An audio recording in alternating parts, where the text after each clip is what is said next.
प्रतिकृति देकर भारत के प्रधानमंत्री माननीय श्री नरेंद्र मोदी जी का स्वागत करेंगे महाराष्ट्र के मुख्यमंत्री माननीय श्री देवेंद्र जी फडणवीस।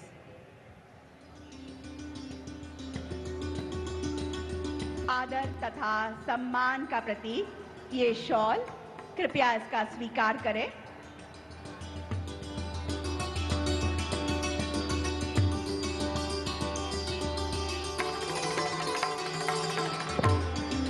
और साथ ही नवी मुंबई अंतर्राष्ट्रीय हवाई अड्डे की ये प्रतिकृति।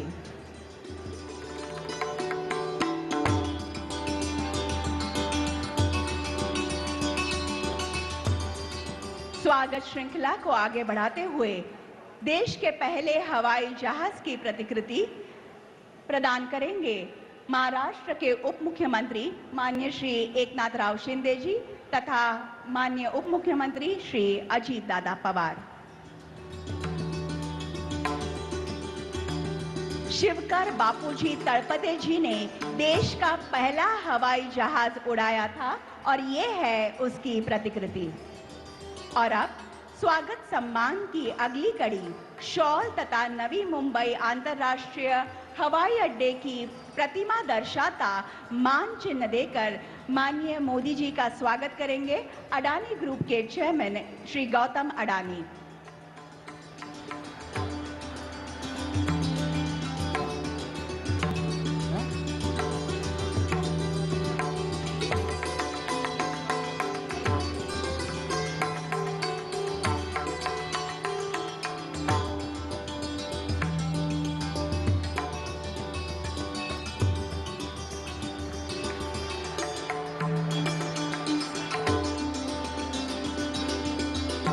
धन्यवाद। और अब केंद्रीय राज्य मंत्री सहकार तथा नागरिक उड्डयन माननीय श्री मुरलीधर मोहर जी से मैं स्वागत संबोधन हेतु अनुरोध करती हूं।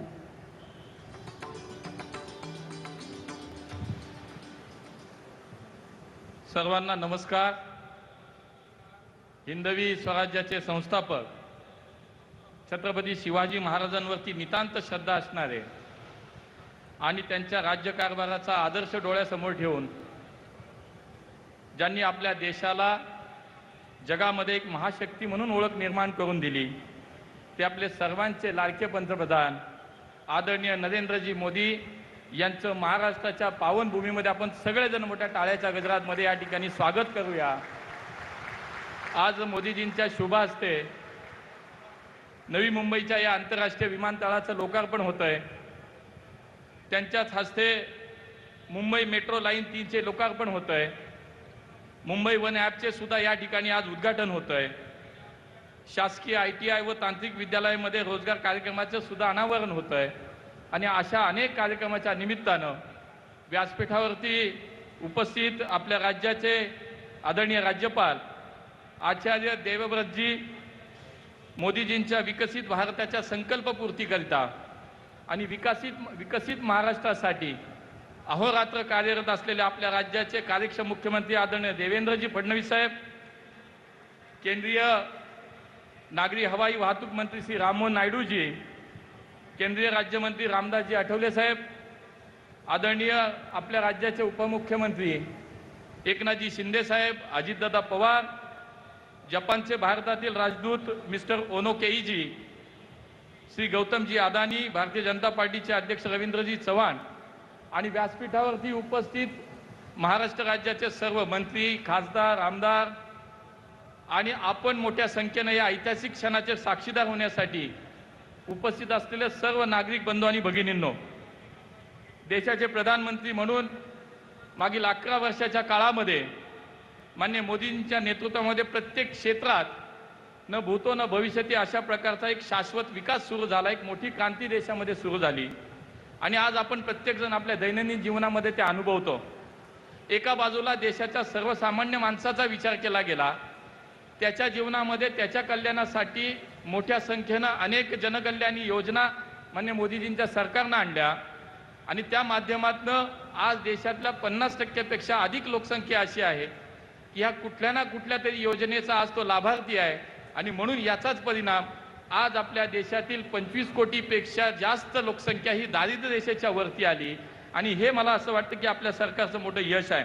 आणि म्हणून मला असं वाटतं या सगळ्याच्यावरती एका बाजूला हा विचार करत असताना दुसऱ्या बाजूला जागतिक स्तरावरती सुद्धा या देशाला चौथ्या अर्थव्यवस्थेवरती आणणं, पुढच्या काळामध्ये आपण तिसऱ्या अर्थव्यवस्थेवरती येणार आहोत, ही या मोदी सरकारची मला असं वाटतं आपल्याला उपलब्धी आहे.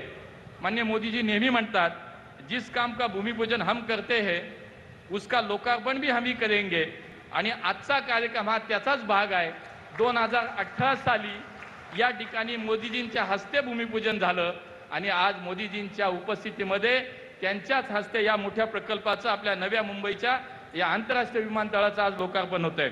आणि म्हणून 2047च्या या विकसित भारताचा संकल्प पूर्ण करण्यासाठी सिव्हिल एव्हिएशन क्षेत्रामध्ये सुद्धा मोठी क्रांती या देशामध्ये माननीय मोदीजींच्या नेतृत्वामध्ये झाली. आणि याचाच परिणाम आज आपला देशांतर्गत विमान सेवेमध्ये जागतिक स्तरावरती आपल्या देशाचा 3रा क्रमांक आता येतो. आणि म्हणून या देशातल्या सर्वसामान्य माणसाला ही विमान सेवा परवडावी, त्याच्या आवाक्यात यावी म्हणून मोदीजींनी हा विचार नेहमी केला. आणि त्या माध्यमातून आपण म्हणतो की ते म्हणायचे, हवाई चप्पल पहनने वाला हवाई सफर करेगा. आणि याच्यातूनच या संकल्पनेतनं उडे देश का आम नागरिक ही भावना लक्षात घेता आज उडान योजना सुरू झाली. आणि या उडान योजनेच्या माध्यमातून देशातील 99 विमानतळावरती जवळपास 637 हवाई मार्ग सुरू झाले. आणि मागच्या 9 वर्षात जवळपास 1.5 कोटीपेक्षा अधिक लोकांनी या विमान सेवेचा प्रवास केला. भविष्यात सुद्धा 100 नवीन डेस्टिनेशन होत आहेत. आणि त्या माध्यमातून पुढच्या 10 वर्षात 4.5 कोटी अधिक लोक ही या विमान सेवेनी या योजनेच्या माध्यमातून प्रवास करतील. बघा, मागच्या 10 वर्षात, केवळ मागच्या 10 वर्षात 38 कोटी लोकांनी या विमान सेवेच्या भारतातल्या प्रवाशांनी आज फायदा घेतला. आणि म्हणून अगोदर लोक एसटी मागायचे, रेल्वे मागायचे, पण मोदीजींच्या नेतृत्वातील भारत बदलला. हा नया भारत आहे. आता लोक विमान सेवा मागतायत. हे खरं तर मला असं वाटतं याच्यातला बदल आहे. आणि आपल्या राज्याचं सरकार सुद्धा याच्यामध्ये मागे नाही. आज महाराष्ट्र राज्य असं आहे की देशातील सर्वाधिक जास्त विमानतळ ही जर आज कार्यान्वित असतील तिथे आपल्या महाराष्ट्रामध्ये आहेत. आणि त्याच्यामध्ये आज एक नव्या विमानतळाचा समावेश झाला. आपल्या राज्यातलं माननीय देवेंद्रजींच्या नेतृत्वाखालचं सरकार हे दिवसेंदिवस आपण पाहतो की विकासाच्या दृष्टीने वेगानं वाटचाल करत आहे. आणि या डबल इंजिनचं सरकार राज्यामध्ये आपण पाहिलं, समृद्धी महामार्ग असेल, अटल सेतू असेल, कोस्टल रोड असेल, मिसिंग लिंक असेल, राज्यामध्ये मेट्रोचा विस्तार असेल, ह्या सगळ्या कामांमध्ये आपण पाहतो की हे प्रकल्प पूर्ण होत आले. आणि आज त्यातनं एक भर अजून पडली आणि मोदीजींच्या शुभ हस्ते या मोठ्या प्रकल्पांचं आज उद्घाटन होतंय, लोकार्पण होतंय. आणि मला असं वाटतं की या विकसित राष्ट्राच्या दृष्टीनं, विकसित महाराष्ट्राच्या दृष्टीनं अजून एक पाऊल पुढे पडलं. मी पुन्हा एकदा व्यासपीठावरच्या सर्व मान्यवरांचं स्वागत करतो. और मैं फिर एक बार छत्रपति शिवाजी महाराज की इस पावन भूमि में माननीय मोदी जी का हृदय से स्वागत करता हूँ, अभिनंदन करता हूँ, धन्यवाद देता हूँ. जय हिंद, जय महाराष्ट्र. धन्यवाद. और अब महाराष्ट्र के उप मुख्यमंत्री माननीय श्री अजीत दादा पवार जी से मैं संबोधन हेतु निवेदन करती हूँ. माननीय श्री अजीत दादा पवार.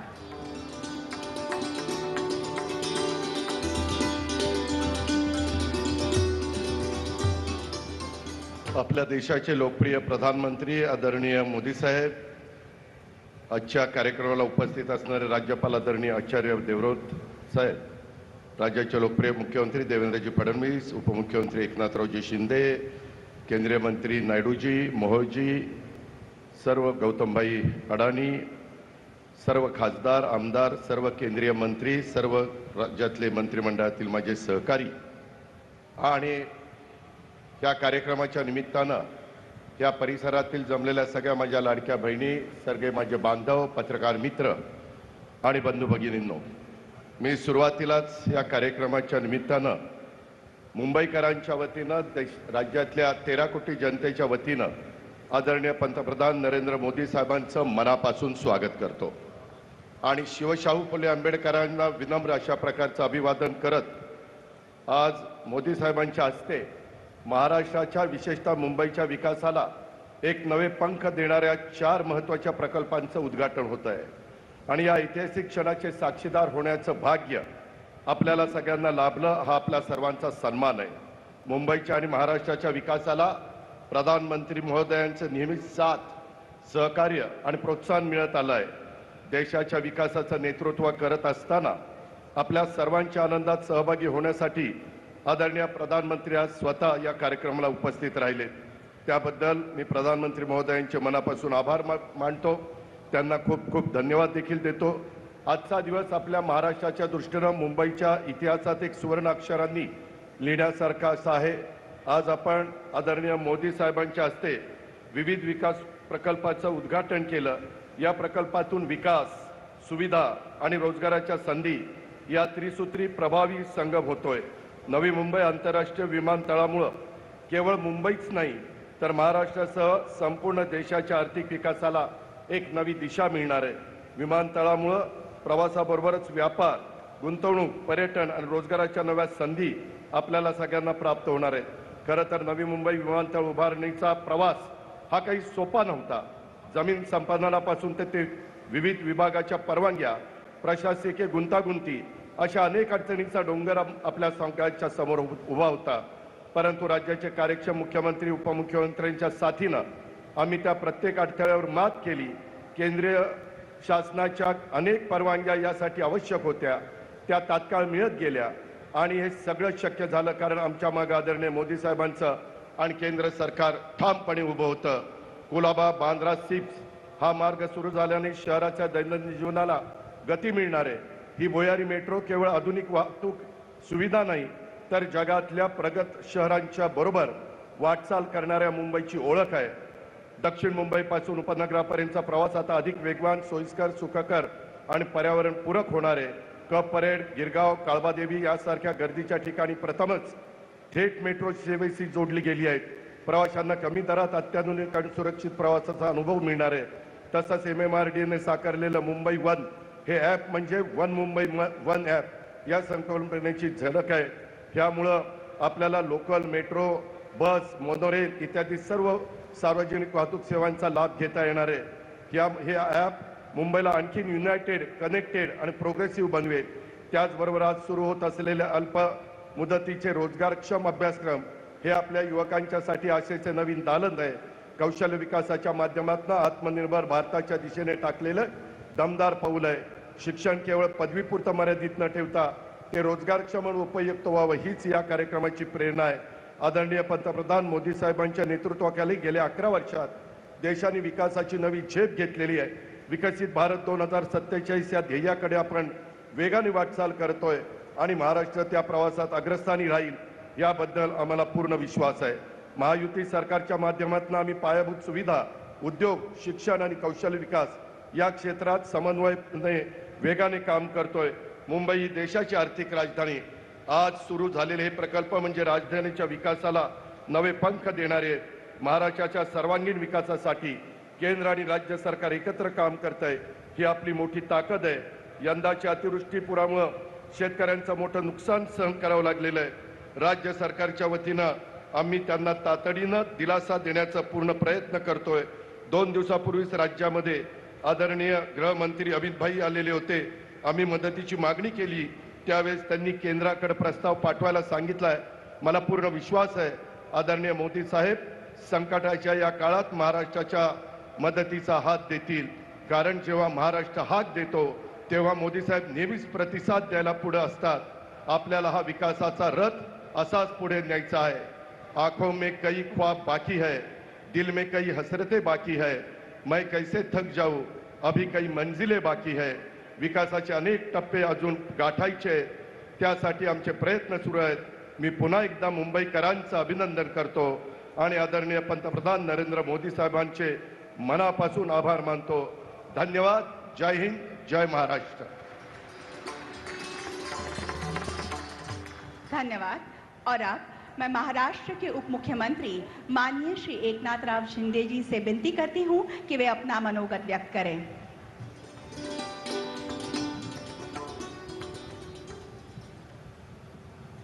छत्रपती शिवाजी महाराज की जय. भवानी. देशाचे लोकप्रिय, यशस्वी आणि कर्तव्यदक्ष प्रधानमंत्री ज्यांना आपण विश्वगुरु म्हणतो ते देशाचे आदरणीय नरेंद्र मोदीजींचं मी या महाराष्ट्राच्या भूमीमध्ये मनापासून स्वागत करतो आणि त्यांना मनापासून शुभेच्छा देतो. आजच्या या कार्यक्रमाला उपस्थित राज्याचे राज्यपाल आचार्य देवव्रत साहेब, राज्याचे लोकप्रिय मुख्यमंत्री देवेंद्र फडणवीस साहेब, आपले उपमुख्यमंत्री अजितदादा, केंद्रीय मंत्री राम नायडूजी, मोहोळजी, आठवलेजी, सर्व आपले जपानचे पण पाहुणे आले, त्यांचंही मी स्वागत करतो. आणि सर्व आमचे मंत्रिमंडळातील सहकारी, खासदार, आमदार आणि ज्यांनी हा अतिशय अत्याधुनिक असा एअरपोर्ट बांधण्याचं काम केलं ते गौतमभाई अदानीजी, व्यासपीठावरील सर्व सन्माननीय मान्यवर.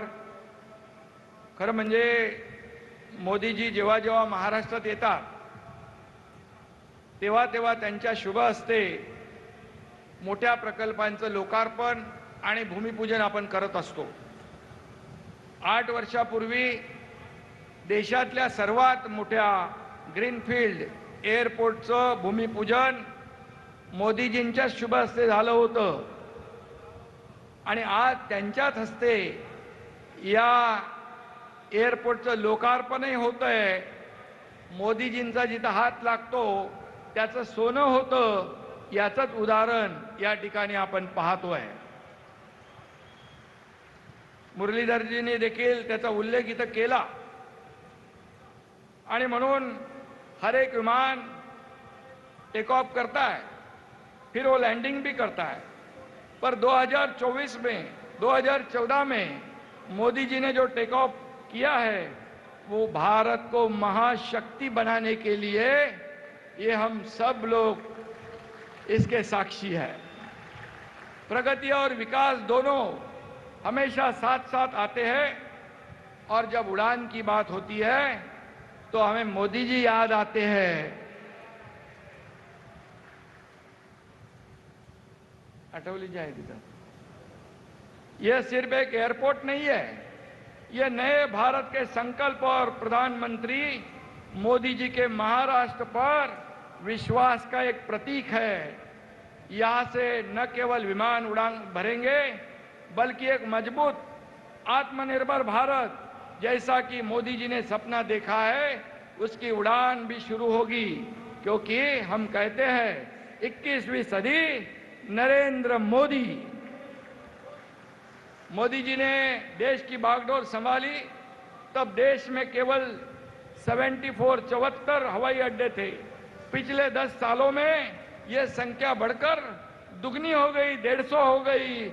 2030 तक तिगनी 220 करने का मोदी जी का निर्धार है. यह सिर्फ आंकड़ों की बात नहीं है, देश के आत्मविश्वास की कहानी है. मोदी है तो मुमकिन है, ये ऐसे नहीं कहते हम.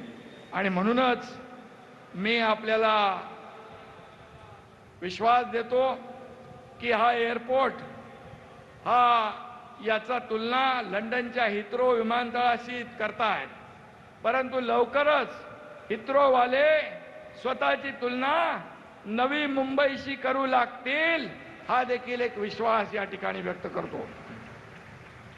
या एअरपोर्टचं स्वप्न साकार करण्यासाठी सिडकोचं तसंच Navi Mumbai international airport limited चंही मी अभिनंदन करतो.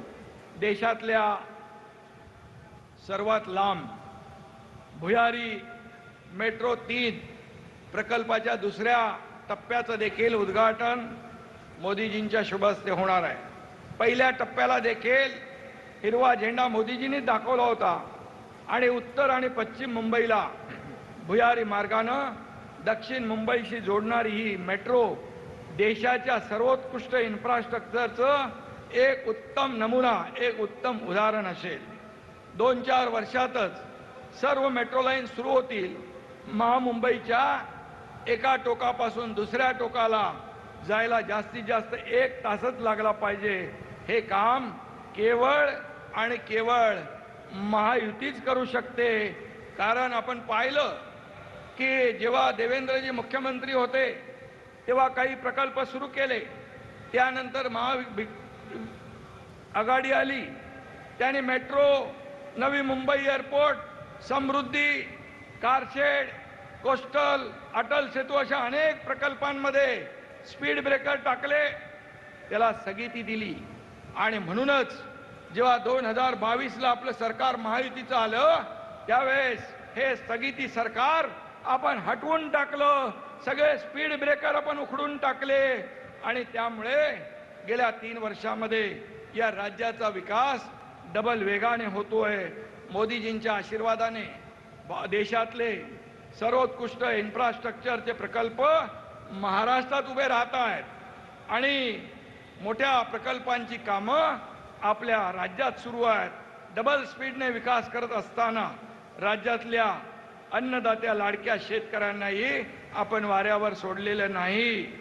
आज अजितदादांनी मगाशी सांगितलं, आज आपला शेतकरी बळीराजा संकटात आहे आणि या पूरग्रस्तांसाठी देखील कालच मुख्यमंत्री महोदय आणि आम्ही एक 32,000 कोटीचं पॅकेज जाहीर केलं आणि नुकसानग्रस्त शेतकऱ्यांची दिवाळी काळी होऊ नये हा शब्दही आम्ही पाळलेला आहे. आणि म्हणून मोदी जी के नेतृत्व में केंद्र सरकार भी किसानों के पीछे हमेशा खड़ी रही है और पीएम किसान सम्मान निधि के माध्यम से मोदी जी ने अब तक राज्य के किसानों को 33,565 करोड़ रुपए दिए हैं. विपक्ष के कुछ नेता कहते हैं क्या दिया क्या दिया, उन्हें ये दिखता नहीं है, ये आंकड़े पता नहीं है. आणि म्हणून पण आपल्या शेतकऱ्याला बळीराजाला याची पूर्ण जाणीव आहे.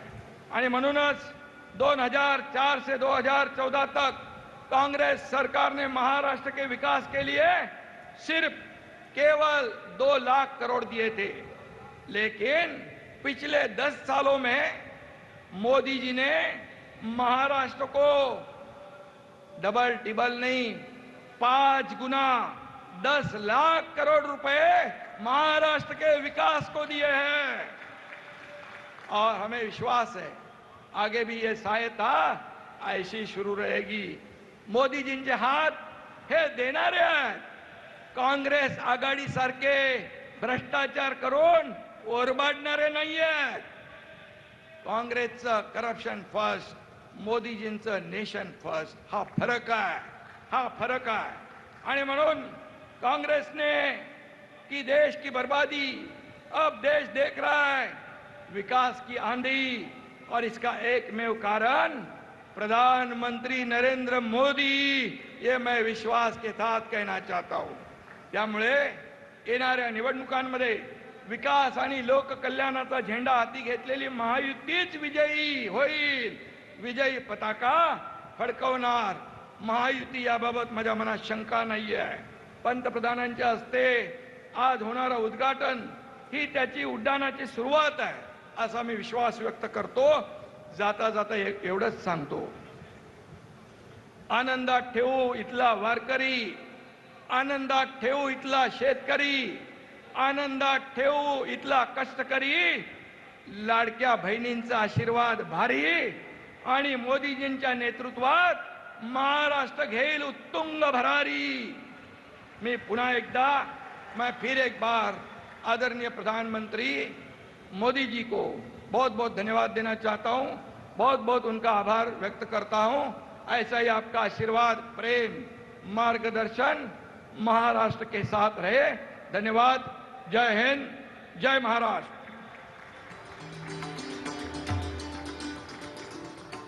धन्यवाद माननीय उप मुख्यमंत्री महोदय. और अब केंद्रीय मंत्री नागरिक उड्डयन माननीय श्री किंजरपू राम मोहन नायडू जी से मैं उद्बोधन हेतु प्रार्थना करती हूँ.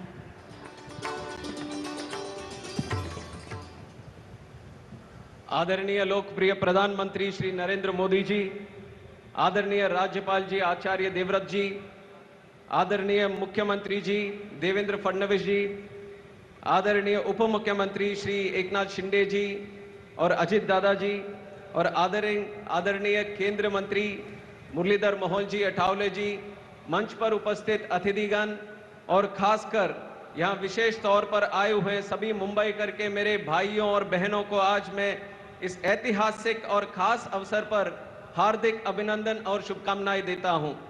नवी मुंबई नई उम्मीद और नई उमंग का एक प्रतीक बना है और आज वर्ल्ड क्लास इंटरनेशनल एयरपोर्ट के साथ यह पूरे विश्व में नए भारत की नई उड़ान की एक प्रतीक भी बन गया है। आज का दिन सिर्फ महाराष्ट्र के लिए नहीं पर पूरे भारत के लिए एक गर्व का दिन है। प्रधानमंत्री श्री नरेंद्र मोदी जी के मार्गदर्शन में भारत ने जिस तेज गति से अपने एविएशन सेक्टर को एक पावर की तरह दर्शाया है, आज पूरी दुनिया में एक मिसाल बनकर खड़ा हुआ है। चाहे ऑपरेशन सिंदूर के माध्यम से देश की बेटियों के सिंदूर का बदला लेना हो या फिर देश के कोने कोने तक एयर कनेक्टिविटी का बदलाव लेकर आना हो, मोदी जी के नेतृत्व ने भारत की उड़ान को वैश्विक मंच पर गौरवान्वित किया है। केवल 11 साल में एनडीए सरकार ने देश में 90 नए एयरपोर्ट बनाकर दिखाया है, यानी हर 45 दिन में एक नया एयरपोर्ट। ये विश्व में एक बेहतरीन रिकॉर्ड बनकर खड़ा है।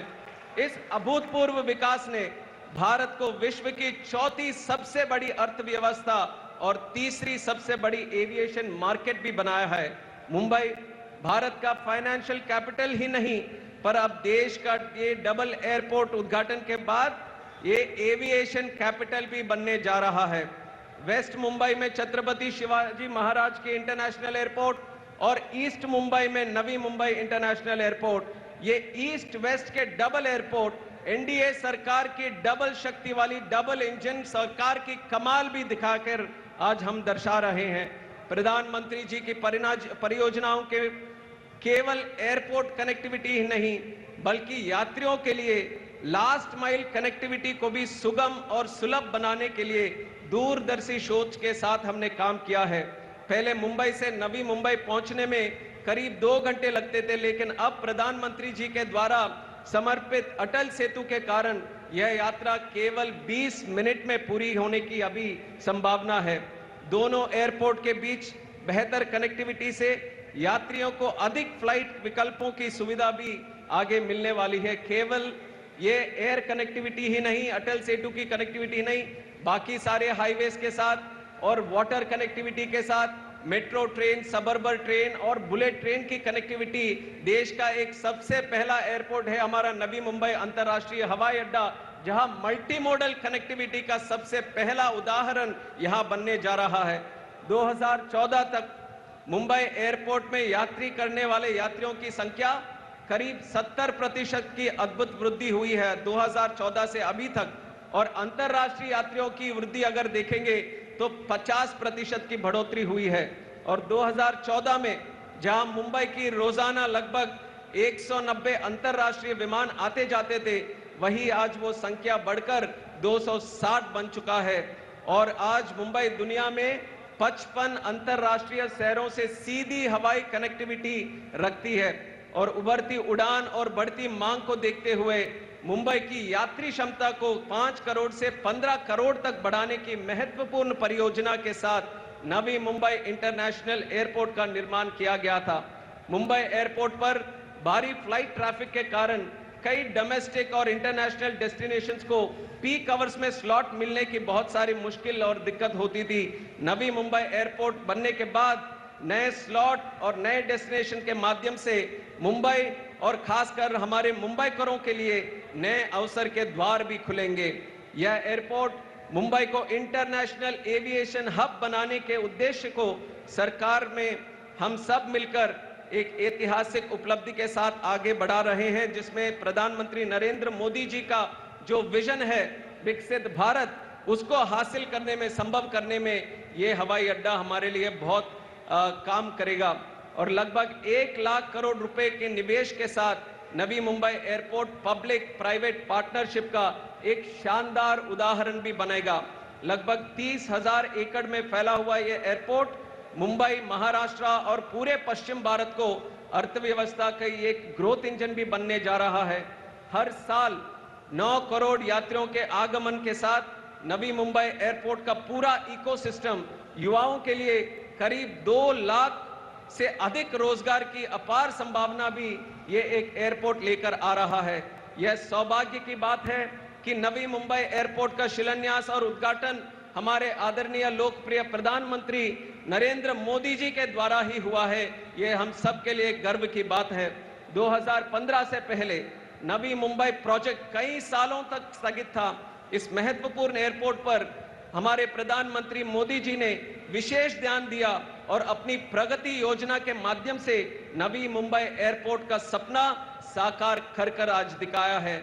और आप यहाँ के जमीन भी देखेंगे तो 10 साल 15 साल पहले कोई यकीन नहीं मान सकता कि यहाँ पे इतना शानदार एयरपोर्ट भी बनेगा।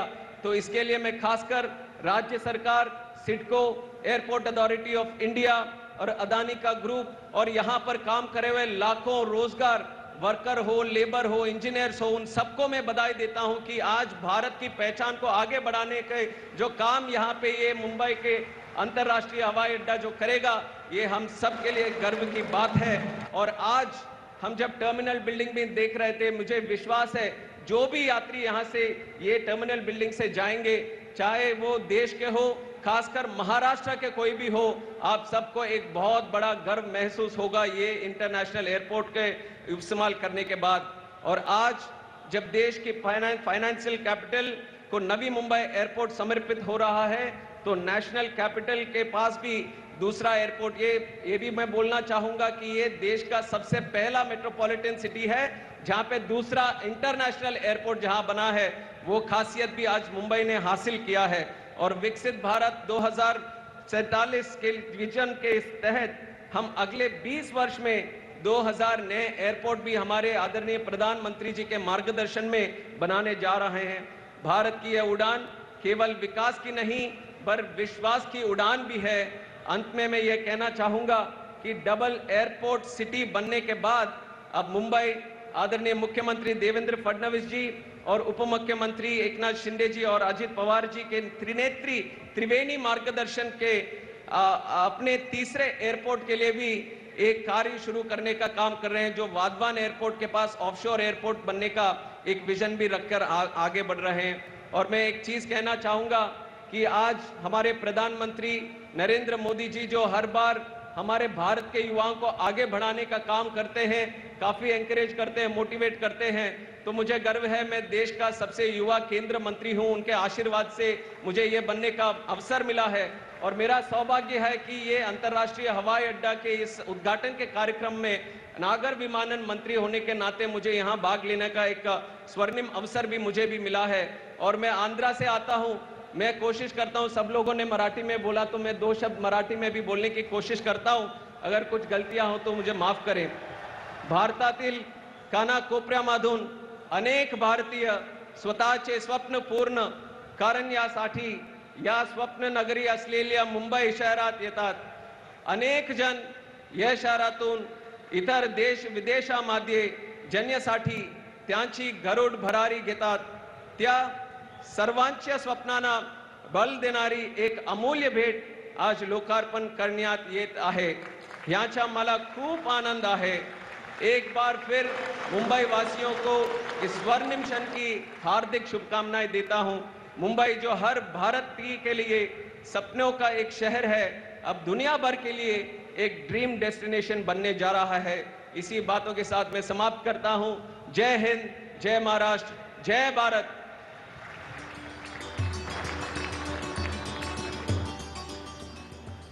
सर्व महाराष्ट्रीय वासियांकडून मी आपले विशेष आभार मानते।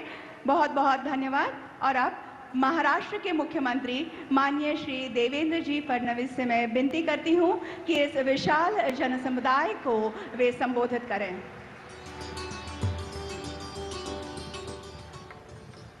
हिंदवी स्वराज्याचे सरसंस्थापक छत्रपती शिवरायांना मानाचा मुजरा करतो।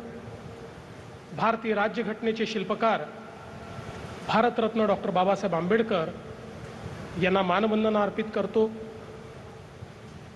भूमिपुत्रांच्या हक्कांकरता ज्यांनी मोठा लढा उभारला ते लोकनेते दिबा पाटील यांच्याही स्मृतींना या ठिकाणी उजाळा देतो आणि आज आपल्या या विमानतळाच्या उद्घाटनाकरता उपस्थित झालेले अखिल विश्वातील सर्वाधिक लोकप्रिय नेते आणि नवभारताचे निर्माते आदरणीय प्रधानमंत्री नरेंद्र मोदीजींचं या ठिकाणी मनपूर्वक स्वागत करतो।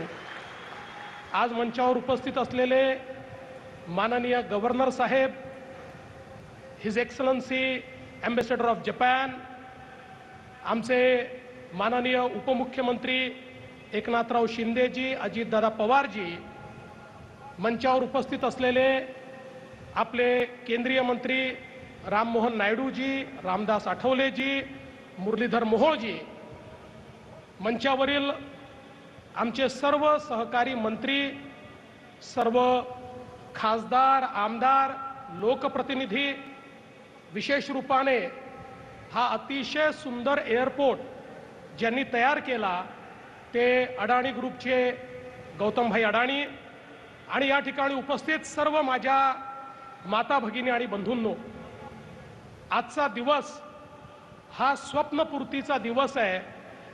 कारण गेले 10 वर्ष मोदीजींच्या नेतृत्वात ज्या गोष्टी आम्ही सांगतो त्या प्रत्यक्ष या ठिकाणी आज लोकार्पित होत आहेत, ही खऱ्या अर्थानं अतिशय आनंदाची गोष्ट आहे।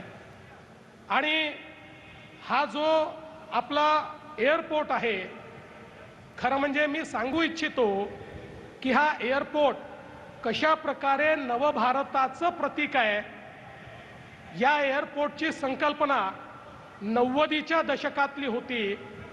अनेक वर्ष आम्ही जेव्हा मुंबईहून पुण्याला जायचो तर एक बोर्ड फक्त लागलेला असायचा की या ठिकाणी नवी मुंबईचं आंतरराष्ट्रीय एअरपोर्ट होणार, पण काहीच पुढे जायचं नाही। ज्यावेळी मोदीजींच्या नेतृत्वात देशात आणि महाराष्ट्रात सरकार आलं, आम्ही माननीय मोदीजींना विनंती केली की आपलं जे प्रगती आहे, ज्यामध्ये सगळ्या प्रोजेक्टचा ते रिव्ह्यू करतात, त्याच्यामध्ये नवी मुंबई एअरपोर्ट आपण घ्यावं।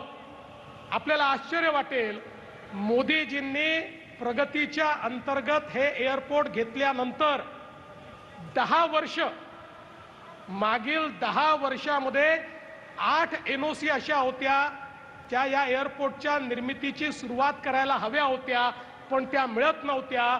मोदीजींनी प्रगतीची पहिली बैठक ज्या दिवशी घेतली त्या दिवशी सकाळपर्यंत मुख्य सचिवांनी सांगितलं, साहेब 7 NOC आलेल्या आहेत। आणि मग मोदीजींनी विचारलं 8वी NOC का नाही? त्याला 1 महिन्याची स्टॅट्युटरी नोटीस होती, ती निघालेली होती। 15व्या दिवशी 8वी NOC आली आणि जे 10 वर्ष झालं नव्हतं ते मोदीजींच्या एका मीटिंगने त्या ठिकाणी झालं आणि याची निर्मिती सुरू झाली। आणि हा अतिशय सुंदर असा एअरपोर्ट, 9 कोटी पॅसेंजर हँडल करू शकेल असा एअरपोर्ट, हा एअरपोर्ट एक इंजिनिअरिंग मार्वल देखील आहे। हा एअरपोर्ट बनवण्याकरता या ठिकाणी पहाड देखील क्लिअर करावा लागला, नदी जी आहे त्या नदीला देखील त्या ठिकाणी परिवर्तित करावं लागलं आणि त्यातून आज अतिशय सुंदर असा एअरपोर्ट सुरू झालेला आहे। हा केवळ एअरपोर्ट नाहीये, तर महाराष्ट्र आणि भारताच्या विकासामध्ये एक महत्त्वाची भूमिका हा निभावणार आहे। मी तर असं म्हणेल, केवळ हा एक एअरपोर्ट महाराष्ट्राचा GDP 1% वाढवण्याची क्षमता ठेवतो आणि त्यातनं मोठ्या प्रमाणात आज महाराष्ट्र पुढे जाणार आहे। आणि आपण बघा, एअरपोर्ट होण्याच्या आधीच मोदीजींच्या नेतृत्वात अटल सेतू तयार झालाय आणि आता तर हा पहिला एअरपोर्ट असेल ज्याला वॉटर टॅक्सी देखील मिळणार आहे। म्हणजे इथल्या वॉटर टॅक्सीमध्ये बसून थेट गेटवे ऑफ इंडियाला आपल्याला जाता येईल, कुठलाही ट्रॅफिक या ठिकाणी असणार नाही, अशा प्रकारची व्यवस्था या एअरपोर्टने या ठिकाणी केली आहे। दुसरा महत्त्वाचा जो आपला प्रकल्प आहे, आपली 40 किलोमीटरची अंडरग्राउंड मेट्रो, ही मेट्रो देखील मोदीजींच्या आशीर्वादाने वेगवेगळे अडथळे पार पाडत गेली। मला अभिमान आहे, देशातली सगळ्यात मोठी अंडरग्राउंड मेट्रो ही मुंबईमध्ये आपण तयार करू शकलो आणि साऊथ टू नॉर्थ कनेक्टिव्हिटी आपण त्या ठिकाणी केली. पण ही करत असताना शिंदे साहेबांनी सांगितलं वेगवेगळे अडथळे तर आलेच, पण green tribunal, high court, supreme court, review petition अशा अनेक अडथळ्यांची शर्यत पार करत आम्ही हिचं काम पूर्ण करू शकलो. याचं कारण या प्रत्येक क्षणाला माननीय मोदीजी आमच्या पाठीशी होते. प्रत्येक क्षणाला केंद्र सरकार आमच्या पाठीशी उभं होतं आणि म्हणून हे सगळे अडथळे पार झाले आणि एक इंजिनिअरिंग मार्वल अशा पद्धतीने आपण हे करू शकलो.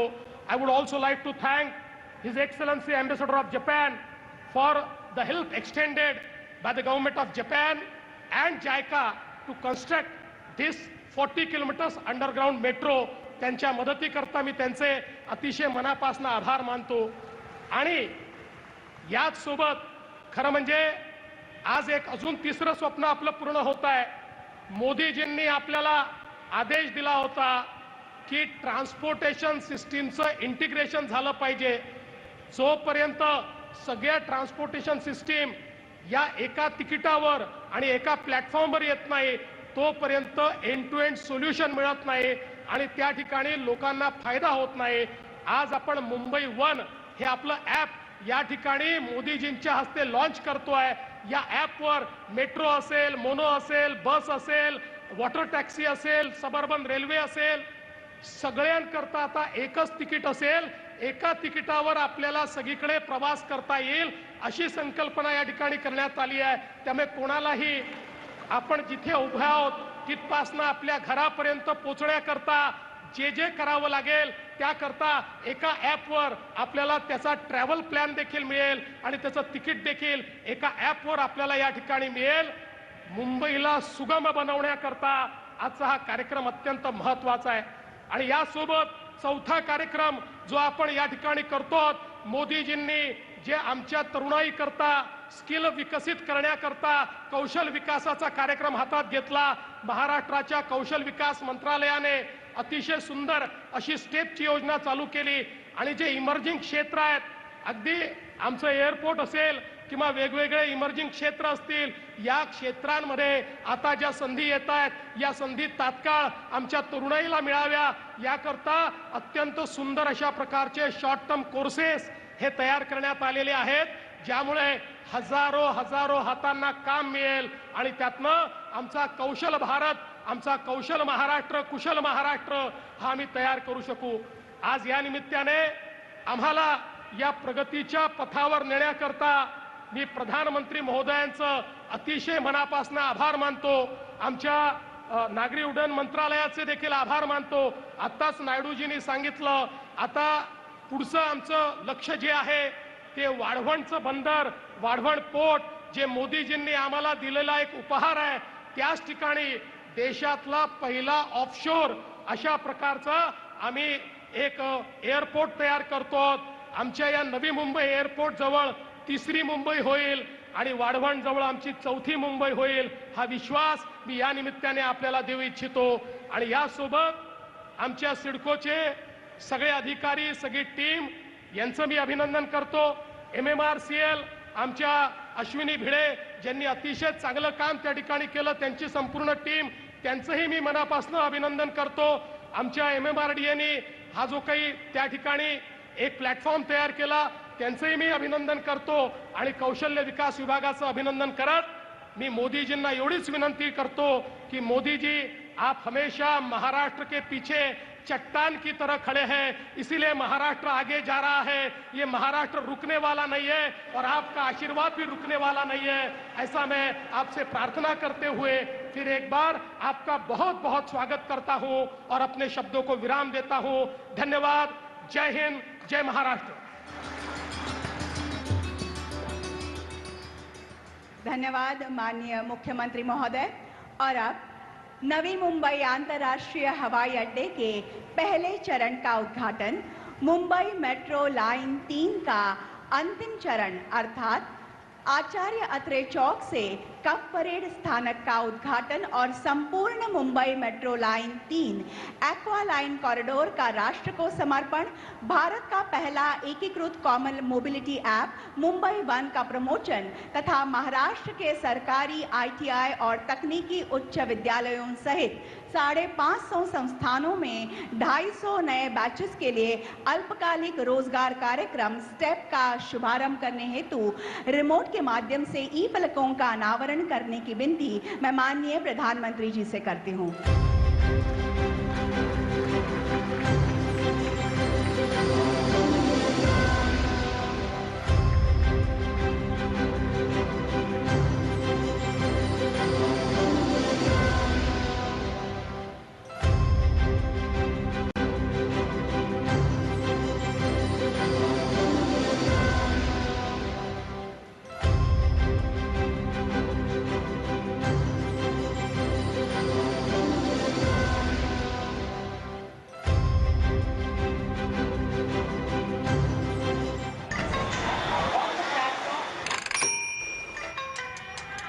मुंबई की स्पिरिट जितना ही बोल्ड एक गिफ्ट आज उन्हें मिल रहा है।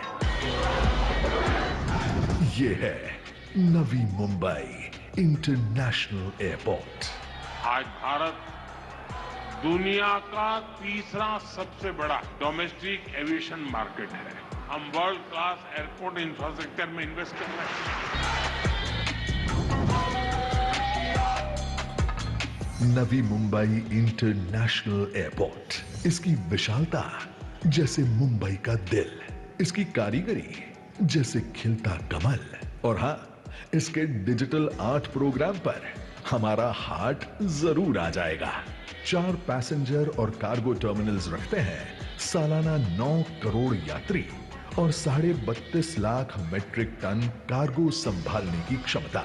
39 मेगावाट सौर ऊर्जा जनरेट करने की क्षमता है इस अकेले एयरपोर्ट के पास। India's first true multi modal aviation hub. वो साथ में नई metro lines, suburban rail, high speed rail और वाटर टैक्सी भी ला रहा है। अटल सेतु नवी मुंबई इंटरनेशनल एयरपोर्ट को दक्षिण मुंबई से तेज और सिग्नल फ्री मार्ग द्वारा जोड़ेगा और आगे सेवरी वर्ली एलिवेटेड लिंक व मुंबई कोस्टल रोड तक पहुंच प्रदान करेगा। Mumbai Hyderabad high speed rail airport के पूर्वी क्षेत्र से गुजरेगी। ये सब कुछ बन रहा है 1 लाख करोड़ के विशाल निवेश के साथ, जिससे 1 लाख से भी अधिक लोगों को मिलेगा रोजगार।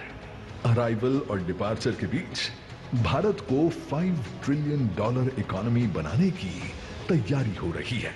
2 इंटरनेशनल एयरपोर्ट्स के साथ अब मुंबई और नवी मुंबई इंटरनेशनल एविएशन हब बनने जा रहे हैं और पहले चरण में 2 करोड़ की पैसेंजर्स क्षमता और 8 लाख मेट्रिक टन कार्गो क्षमता और 1 रनवे के साथ ये शानदार एयरपोर्ट देश को समर्पित है।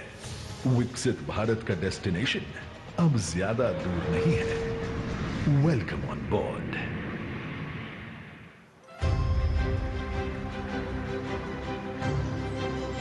मुंबई एक ऐसा शहर जहां हर रोज लाखों लोग अपनी मंजिल तक पहुंचने के लिए शहर के एक कोने से दूसरे कोने तक सफर करते हैं और अब इसी सफर को नई दिशा और रफ्तार देने आया है मुंबई का पहला पूर्णतः अंडरग्राउंड प्रोजेक्ट मुंबई मेट्रो मार्ग 3। माननीय प्रधानमंत्री श्री नरेंद्र मोदी जी के आधुनिक भारत के सपने से प्रेरित और मुख्यमंत्री देवेंद्र फडणवीस जी, उप मुख्यमंत्री एकनाथ शिंदे और अजीत जी पवार के मार्गदर्शन में ये प्रकल्प अब पूर्ण हो रहा है। कफ परेड से आरे JVLR तक फैला हुआ 33.5 किलोमीटर लंबा ये मार्ग देश का सबसे बड़ा अंडरग्राउंड मेट्रो प्रोजेक्ट है। आचार्य अत्रे चौक से कफ परेड तक आज खुलने वाले इस तीसरे और अंतिम चरण में मुंबई के ये मेट्रो महत्वपूर्ण व्यवसायिक, निवासीय और ऐतिहासिक केंद्रों को जोड़ती हुई ये परियोजना महत्वपूर्ण रेलवे स्टेशनों और एयरपोर्ट को भी सीधा जोड़ती है। हर 5 मिनट 30 सेकंड पर उपलब्ध ट्रेनें इस सफर को तेज, सरल और प्रभावी बनाती है। दिव्यांग जन के लिए बाधा रहित प्रवेश, सुरक्षा के लिए पूर्ण ऊंचाई वाले प्लेटफॉर्म, स्क्रीन डोर और पूरी तरह वातानुकूलित कोच हर सफर को सुरक्षित और आरामदायक बनाता है। 10 से 70 रुपए किराए में ये मेट्रो हर वर्ग के लिए सुलभ होगी। संकरी और व्यस्त सड़कों तथा पुरानी इमारतों के बीच से होकर गुजरने वाला ये मार्ग आज आधुनिक इंजीनियरिंग की शानदार मिसाल बन गया है। इस परियोजना से ट्रैफिक और ईंधन की खपत घटने के साथ साथ शहर में प्रदूषण भी उल्लेखनीय रूप से कम होगा। आज माननीय प्रधानमंत्री श्री नरेंद्र मोदी जी मुंबई मेट्रो मार्ग 3 के आचार्य अत्रे चौक से कफ परेड तक के अंतिम चरण और लाइन 3 के पूरे कॉरिडोर का लोकार्पण कर रहे हैं। ये मुंबई शहर के लिए गर्व और उल्लास का एक ऐतिहासिक क्षण है।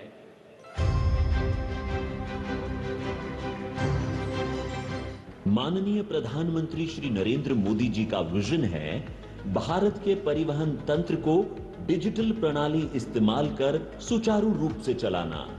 प्रस्तुत है मुंबई वन ऐप, जो मुंबई शहर और उपनगरों के सभी सार्वजनिक परिवहन का है एक digital gateway. Metro line, monorail, बस और मुंबई लोकल ट्रेन सभी की यात्रा एक टिकट, एक ऐप और एक क्यूआर कोड से आपकी यात्रा का सरल रास्ता बताएगा प्लान जर्नी। आप किसी छोटे रूट के लिए क्विक बुकिंग का विकल्प भी चुन सकते हैं। अपनी पसंद से भुगतान करें, UPI, credit card, debit card या इंटरनेट बैंकिंग। सब कुछ सुरक्षित और आसान इस सुपर ऐप में।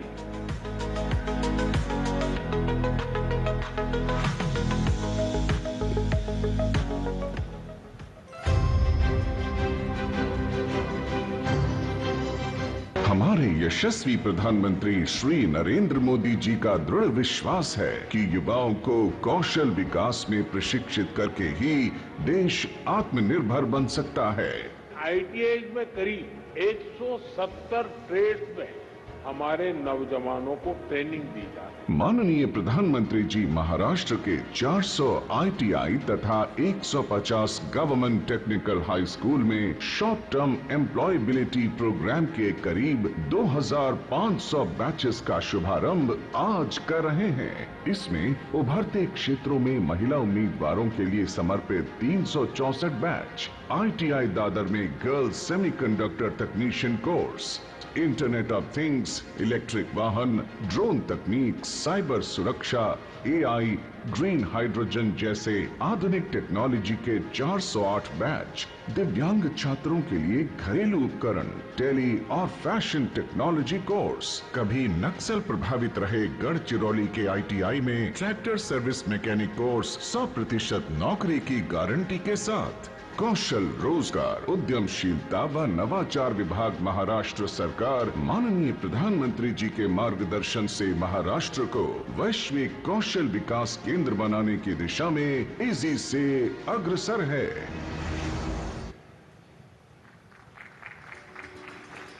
देवी और सज्जनों, लोगों का जीवन समृद्ध एवं संपन्न करने हेतु बदलाव लाकर अनुरूप नवनिर्माण करने वाले कर्मयोगी, कर्तव्य परायणता की प्रतिमूर्ति, समाज समर्पित मनोवृत्ति के मेरुमणि, भारत के प्रधानमंत्री माननीय श्री नरेंद्र मोदी जी से मैं सविनय आग्रह करती हूं कि आज के इस अत्यंत आनंद के तथा महत्वपूर्ण अवसर पर वे अपनी ओजस्वी वाणी तथा अनमोल विचारों से हमें अनुग्रहित करें।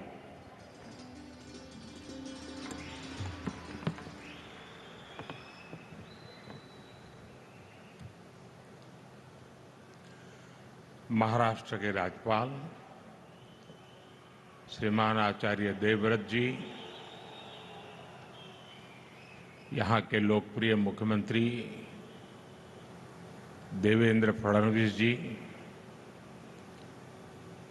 केंद्रीय मंत्रिमंडल के मेरे सहयोगी रामदास आठवले जी, के.आर. नायडू जी, मुरलीधर मोहोल जी, महाराष्ट्र सरकार के उप मुख्यमंत्री एकनाथ शिंदे जी, अजीत पवार जी, अन्य मंत्रीगण, भारत में जापान के राजदूत केइची ओनो जी, अन्य महानुभाव, भाई और बहनों, विजयादशमी झाली, कोजागरी पौर्णिमा झाली आणि आता 10 दिवसांनी दिवाळी. तुम्हाला या सर्वांसाठी खूप खूप शुभेच्छा देतो.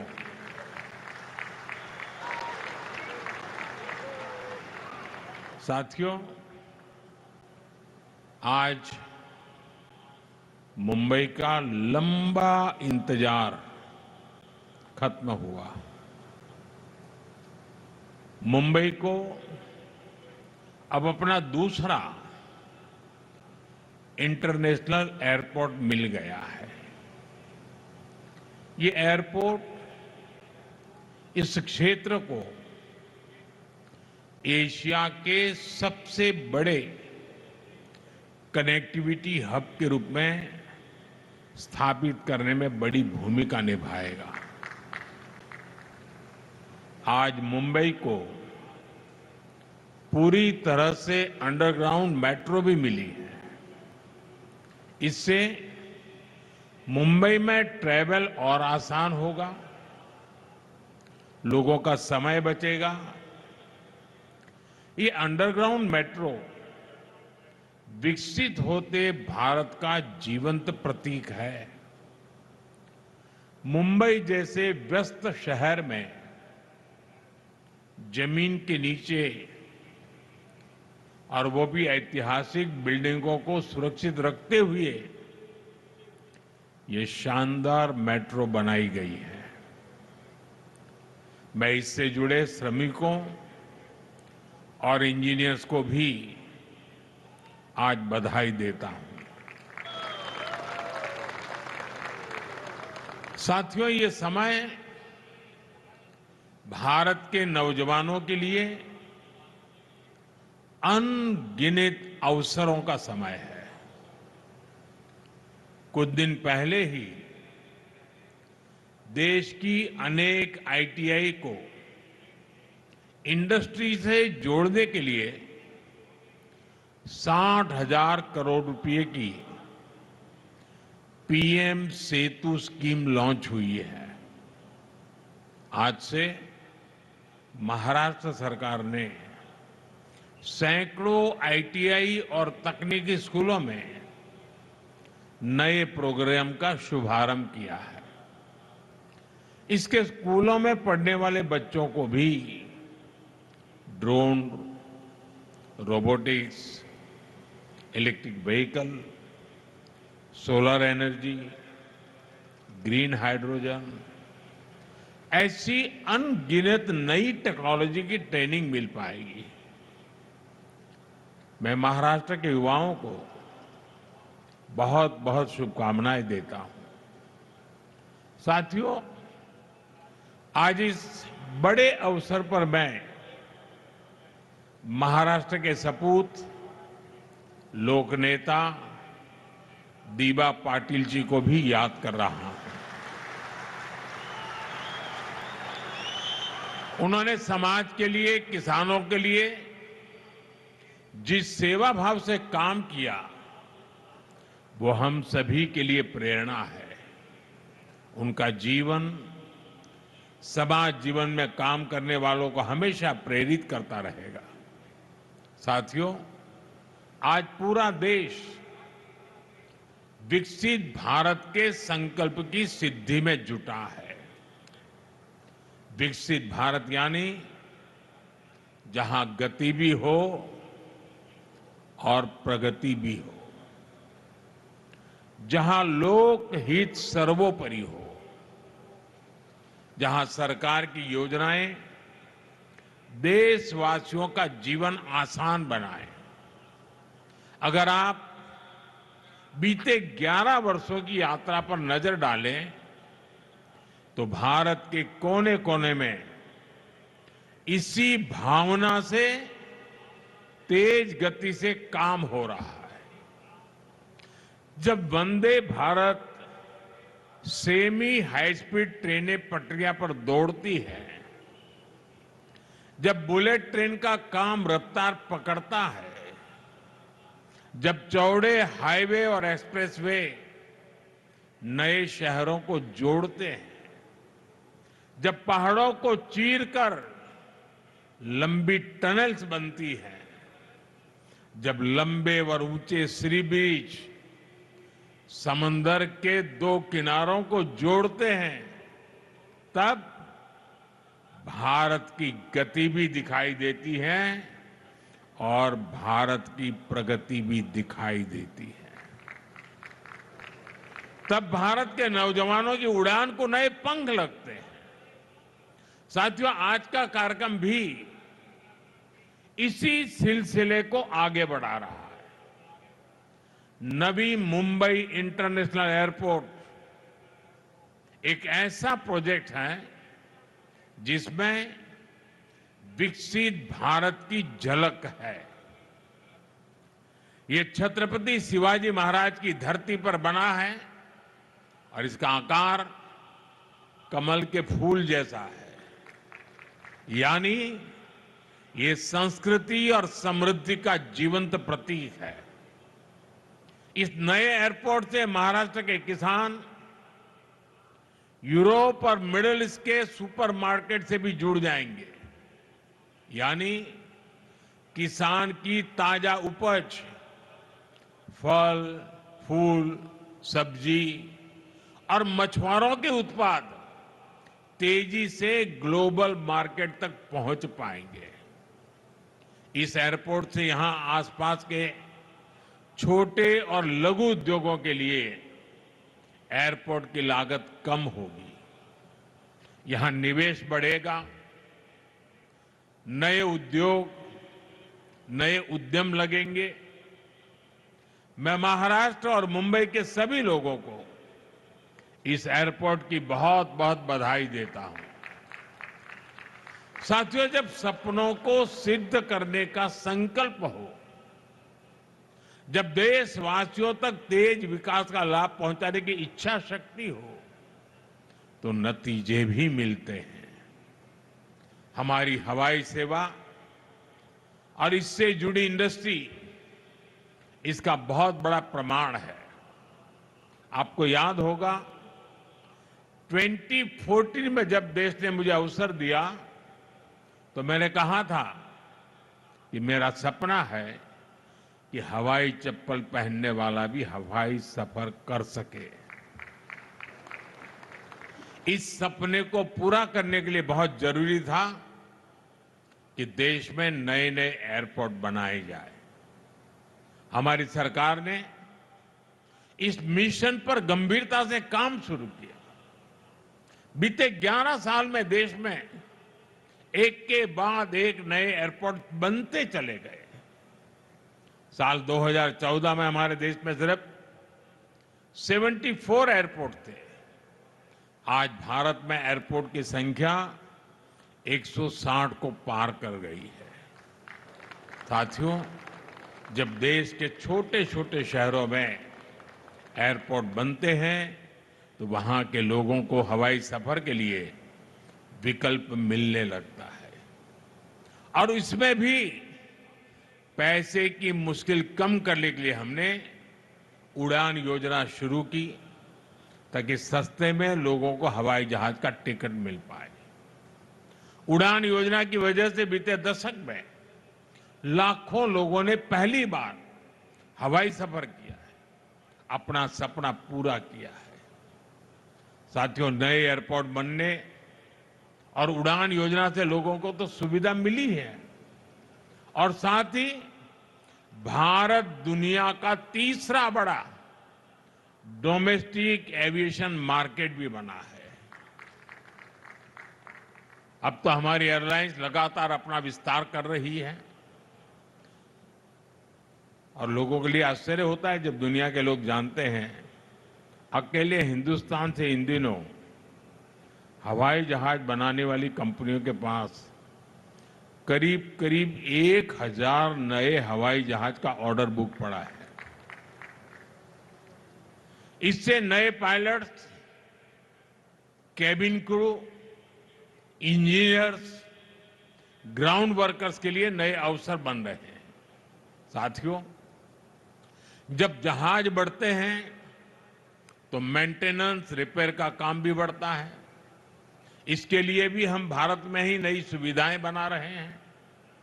हमारा लक्ष्य है कि इस दशक के अंत तक भारत एक बड़ा एमआरओ हब बने।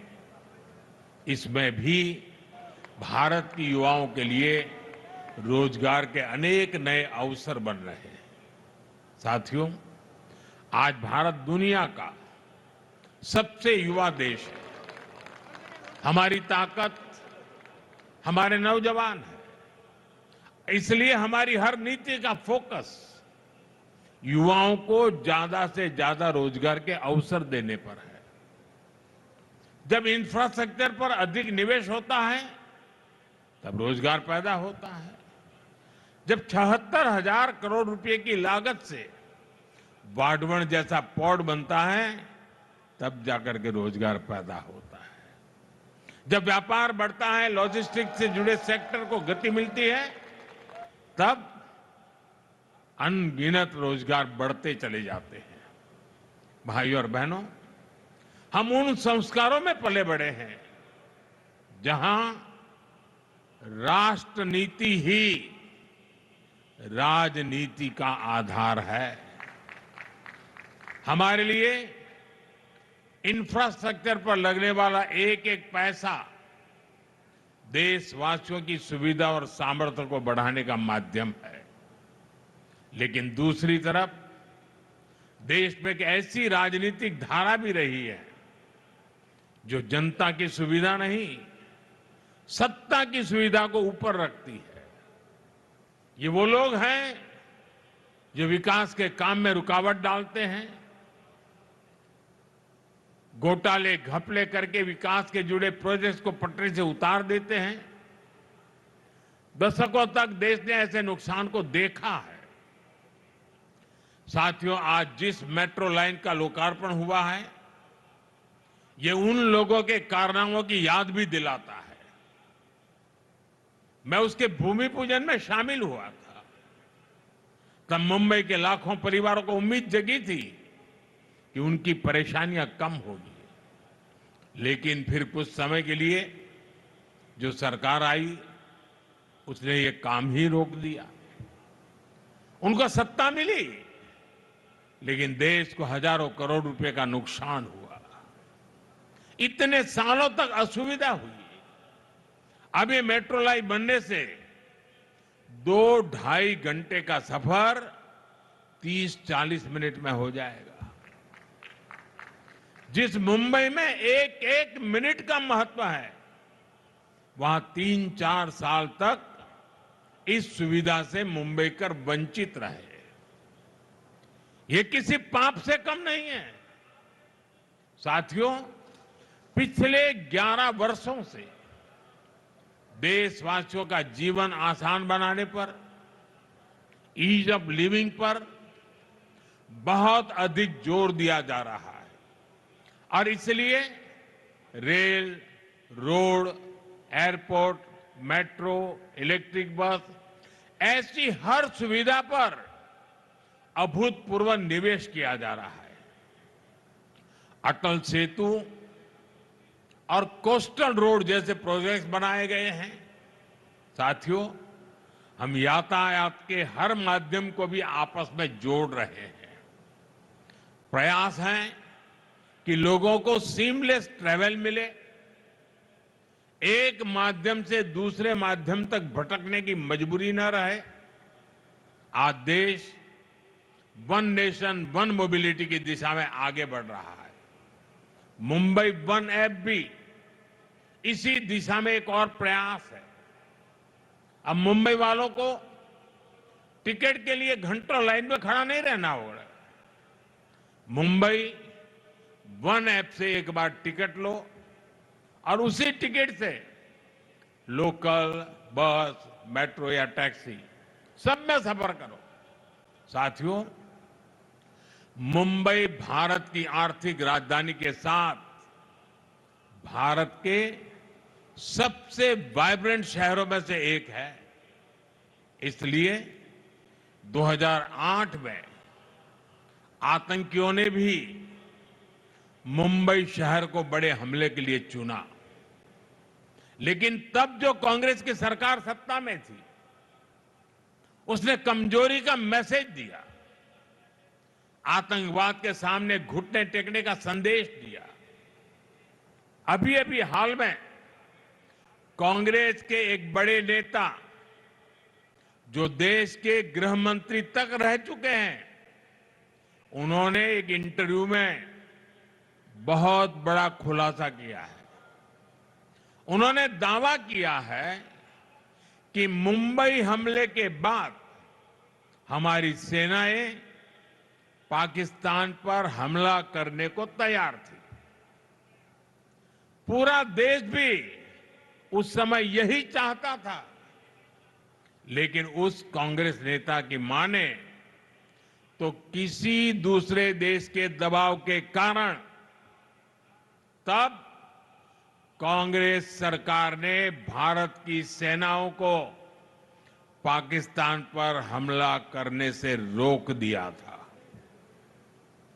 कांग्रेस को यह बताना होगा कि वो कौन था जिसने विदेशी दबाव में फैसला लिया, जिसने मुंबई की देश की भावना से खिलवाड़ किया। और देश को ये जानने का हक है, कांग्रेस की इस कमजोरी ने आतंकवादियों को मजबूत किया, देश की सुरक्षा को कमजोर किया, जिसकी कीमत देश को बार बार जाने गंवाकर चुकानी पड़ी। साथियों, हमारे लिए देश और देशवासियों की सुरक्षा से बढ़कर कुछ भी नहीं है। आज का भारत दमदार जवाब देता है। आज का भारत घर में घुसकर मारता है। ये दुनिया ने ऑपरेशन सिंदूर के दौरान देखा भी है और गर्व की अनुभूति भी की है। साथियों, गरीब हो, न्यू मिडिल क्लास हो, मिडिल क्लास हो, इनका सशक्तिकरण आज देश में प्राथमिकता है। जब इन परिवारों को सुविधा मिलती है, सम्मान मिलता है, तब इनका सामर्थ्य बढ़ता है। देशवासियों के सामर्थ्य से देश सशक्त होता है। अभी जीएसटी में जो नेक्स्ट जनरेशन रिफॉर्म्स हुए हैं, जो चीजें सस्ती हुई है, उससे भी देश के लोगों का सामर्थ्य बढ़ा है। मार्केट से आए आंकड़े बताते हैं कि इस बार नवरात्र में बिक्री के कई सालों के रिकॉर्ड टूट गए हैं। रिकॉर्ड संख्या में लोग scooter, bike, TV, fridge, washing machine, ये सब कुछ खरीद रहे हैं। साथियों, जिससे देशवासियों का जीवन बेहतर हो, जिससे देश को ताकत मिले, हमारी सरकार आगे भी ऐसे ही कदम उठाती रहेगी। लेकिन मेरा आपसे भी एक आग्रह है, स्वदेशी को अपनाइए। गर्व से कहो, ये स्वदेशी है। ये हर घर का, हर बाजार का मंत्र होना चाहिए। हर देशवासी स्वदेशी कपड़े, जूते खरीदेगा, स्वदेशी सामान घर लाएगा। अगर किसी को गिफ्ट देनी है तो स्वदेशी देगा, तो देश का पैसा देश में ही लगेगा।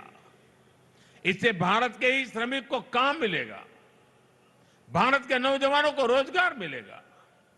कल्पना कीजिए, जब पूरा भारत स्वदेशी को अपनाएगा तो भारत का सामर्थ्य कितना बढ़ जाएगा। साथियों, महाराष्ट्र देश के विकास को गति देने में हमेशा आगे रहा है। एनडीए की डबल इंजन सरकार महाराष्ट्र के हर नगर, हर गांव का सामर्थ्य बढ़ाने के लिए निरंतर काम करती रही है। एक बार फिर से आप सभी को विकास कार्यों की बहुत बहुत बधाई देता हूं। आप सबको अनेक अनेक शुभकामनाएं देता हूं। मेरे साथ बोलिए, भारत माता की। दोनों हाथ ऊपर करके विजयोत्सव मनाइए। भारत माता की, भारत माता की। बहुत बहुत धन्यवाद।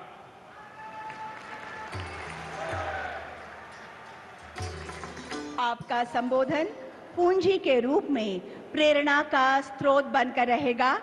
सभी की ओर से आपके मार्गदर्शन के लिए मैं हृदय की गहराइयों से आभार प्रकट करती हूं। धन्यवाद।